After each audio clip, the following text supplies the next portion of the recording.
Je vais découvrir pour la première fois 3 vies par semaine lues par Flora Brunier. Et vous, capitaine, qu'en pensez-vous ? Catel, au lieu de répondre, marcha dans la pièce et s'arrêta devant le tableau blanc accroché au mur. « Vous voulez vraiment savoir ?» fit la gendarme en saisissant un feutre.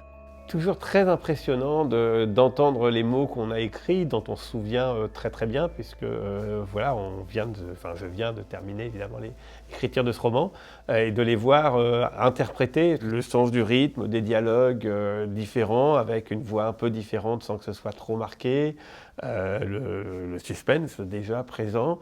Oui, on sent tout de suite à la fois une tension dans la dimension policière, et puis quelque chose de plus léger, de plus clair dans les dialogues.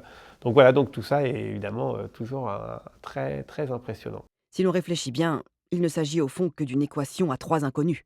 Ou plus précisément, de 2 équations. L'une à 3 inconnus et l'autre à 3 inconnus.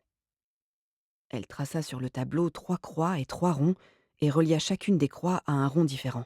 Là, on reste dans une adaptation qui est vraiment collée aux mots et qui magnifie encore les mots, la musicalité. Enfin, c'est vrai que quand on écrit, je pense que tout écrivain répète ses phrases dans sa tête, enfin, les relit, joue sur les assonances, sur le rythme, passe énormément de temps à recouper des phrases pour qu'elles soient plus courtes, au contraire à rajouter une virgule. Enfin voilà, c'est quelque chose qui est très très méticuleux. Et parfois, quand j'entends des acteurs lire mes textes, je me dis « Ah ouais, c'est pas si mal, ouais, ça marche bien. » Ouais, finalement, c'est notamment des scènes de dialogue, des scènes qui peuvent être drôles ou des scènes de tension. Donc ça, c'est vrai que c'est une façon quand même de vraiment de sublimer le texte. Nanès ne put se retenir davantage.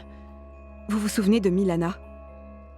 Marie-Cécile s'autorisa enfin un sourire, presque aussi triomphant que celui de l'adjudant Mathias Vignol, debout à côté d'elle, comme si quelques paillettes de gloire retombaient aussi sur ses larges épaules.